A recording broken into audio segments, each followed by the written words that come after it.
بدأت علائم النصر والتمكين والتأييد لجيشنا. جبل موية حر بفضل الله، والناس من سنار لربك بدوا يمشوا بفضل الله، ونرجو خالقنا وبارينا أن يفرح الناس بالجزيرة طاهرة من دنس البغاة المعتدين، لكن نوطن أنفسنا على أن نكون من جند الله، أن نكون من أوليائه، من أهل طاعته، إيمانا صادقا ومتابعة لرسول الله الصادقة، أن نفرح بنصر الله بطاعة الله.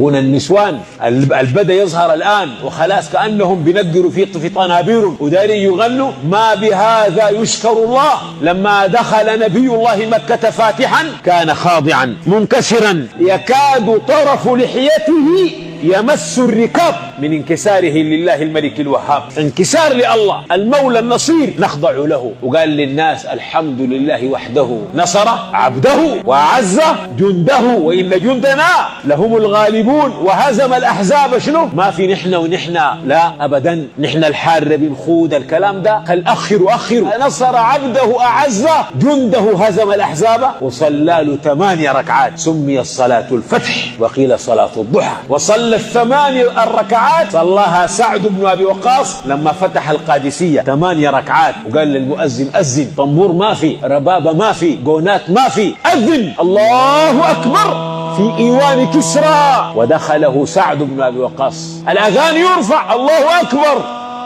وسعد عايل للزينة وعايل للأموال والحرير والديباج، وقرأ الآيات: كم تركوا من جنات وعيون، كم تركوا من جنات وعيون، وزروع ومقام كريم، ونعمة كانوا فيها فاكهين، كذلك وأورثناها قوما آخرين، فما بكت عليهم السماء والأرض وما كانوا منظرين. وبكى سعد وبكى أصحابه. شكر الله بالصلاة، شكر الله بالقرآن، شكر الله بالسجود، شكر الله بالبكاء، شكر الله بلزوم باب العبودية والمسكنة لله رب العالمين ليزيدنا الله. لئن شكرتم لأزيدنكم. اللهم أوزعنا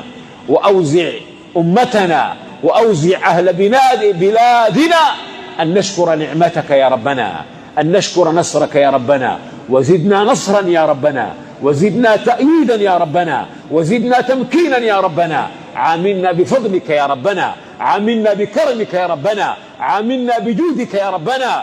لا تؤاخذنا بذنوبنا ولا بما فعل السفهاء منا. أعز جندك، أعز عبادك.